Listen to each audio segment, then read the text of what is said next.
Hi guys, welcome back to my channel, My Fairway Life. If you're new here, hi, I'm Nicole. I am on my GLP-1 journey and I have been vlogging and sharing it with you guys in hopes of building a community of support and encouragement. I decided to make a quick video of the 10 things I wish I knew before I started GLP-1 to help people that are either starting their journey or wish to start GLP-1. So I will be covering hydration, fiber, movement, how I track my shots, side effects, everything like that. I upload my weekly vlogs every Tuesday, so if you care to come on my journey with me, just hit that subscribe button for more content. So first on my list at number 1 is hydration. So hydration is going to play a pivotal role in your GLP-1 experience. You're going to want to help with your gastric emptying because GLP-1 is going to slow it down, help with your fatigue, side effects, headache, all of that. So staying hydrated is going to be key.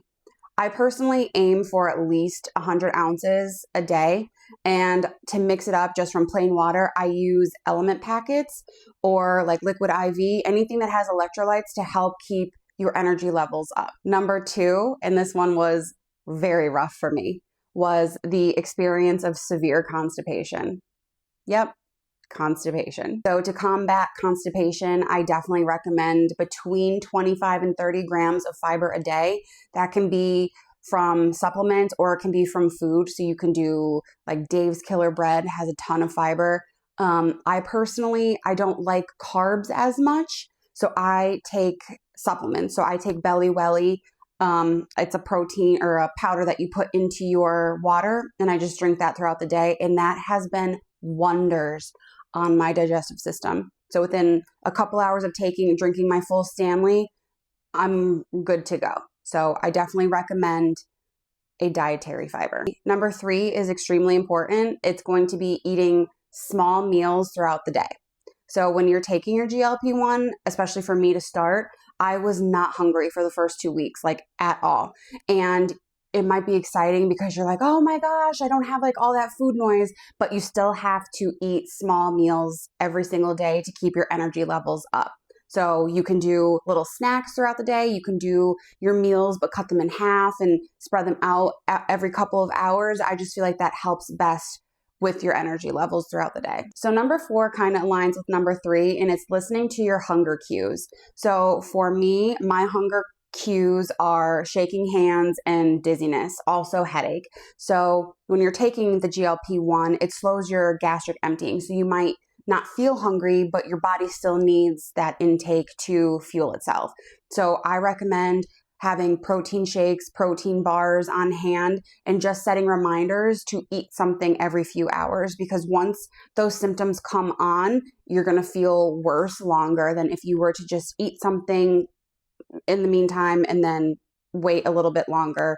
Trust me, that one is very important. Number 5 is very important, and I think everybody should do this. It is having a way to track your experience on GLP-1. So for me, about 2 weeks in, I started using the Pep app, and that allows me to keep everything about my GLP-1 journey in one space. So before that, I was screenshotting my meals. I was writing things in my notes. I had like a folder in my iPhone of my progress pictures, the times that I was taking my shots, where I was taking it, how I felt. You can literally do that all in one space. So it helps you track your weight. You can see, the decline in your weight. You can track your water intake, which again, going back to number 1, is extremely important. So I recommend having something where you can keep everything together so you can track your experience. 6, protein. Protein. I want you to always think about protein when you wake up and think about it before you go to bed. So protein is going to be your best friend while taking GLP-1. It's going to help you feel fuller longer. It's going to help when you're losing weight quickly, and it's best for your body, especially when you want to keep your nutrients up. So quick, easy protein would be like protein bars, protein shakes, hard-boiled eggs, anything like that that has a higher amount of protein. I know some people go between like 90 and 120 grams per day. That's just dependent on your size and your weight loss goals. So you'll just want to check that out on your own. Each number is different for everybody. Number 7, this one's tough. For me, and I know a lot of people, it's the GLP-1 hair loss. It's real. and it's not fun. So what I have done in the past, after I had my hysterectomy when I was 29, I experienced a lot of hair loss from menopause. So I started taking Viviscal. It's a hair supplement. I don't even know, 3 years ago. And I was on that for an entire year. And my hair went from like being here, I had to chop it off, it was so bad, to being nice and thicker, longer. And that is the only thing I've ever used. I know there's a ton of hair products out there, but it also goes with the last one of protein. So prioritizing protein is going to also help combat that hair loss. Number 8 would be prioritizing routines. So if you take your injection the same day, make sure it's the same day, same time every single week. So for me and my boyfriend, we take it on Tuesday nights. It just works for us. And I feel like as you go with the injection, it starts to lose its effectiveness throughout the weekend, but that's when we're the busiest. So we're not as hungry or focused on eating on the weekends as we are during the week when we work from home or we don't have much going on. So you're going to want to align your injection to what fits best for you. Number 9 would definitely be mental health check-ins. Check in with yourself, check in with your friends, check in with a community that you want to be a part of. Like I said, I have a community here on YouTube if you want to do check-ins. I have always struggled with my weight, and when you are taking these injections, you're going to experience weight loss. Some weeks you're going to go up a little bit, and it's rough. You're also going to be nauseous. You're going to have headaches. You're going to be tired. A lot of it's going to be emotionally draining at times. So you're going to want to check in with yourself and make sure that you're doing okay. And remember that this is a long game. It's not a short game, it's a long game. Number 10 would be activity level. So you don't have to start this and head to the gym, buy a $300 membership for the year and start lifting weights. If that's what you want to do, fantastic. But I highly recommend starting with gentle movement. So walking, getting a walking pad if you don't want to go outside, walking when it's cooler.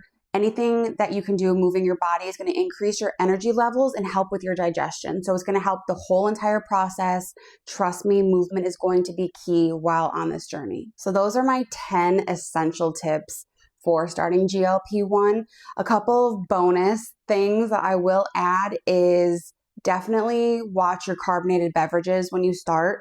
You're going to feel fuller longer. So if you're drinking a ton of soda or anything like that, you're going to blow up quick and you're going to feel worse than if you did not drink the soda. So just be careful with carbonated beverages while you're starting. Also, alcohol. We went away a few weeks ago and I had wine and I was so sick. I actually threw up from it.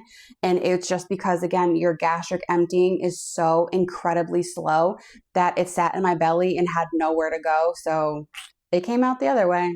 And my final reminder would be to just enjoy the journey. This is not a sprint. This is a marathon.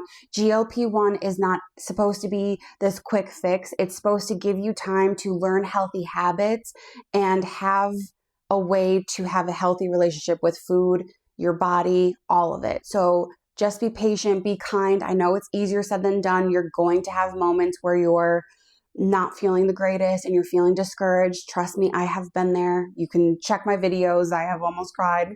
Actually, I have cried. So just remember, it's a long haul journey and just enjoy it. And that is it for today. I hope you guys enjoyed my video. If you have any additional things to add, please comment below. I could always make another video for all the newbies and anyone starting their GLP-1 journey.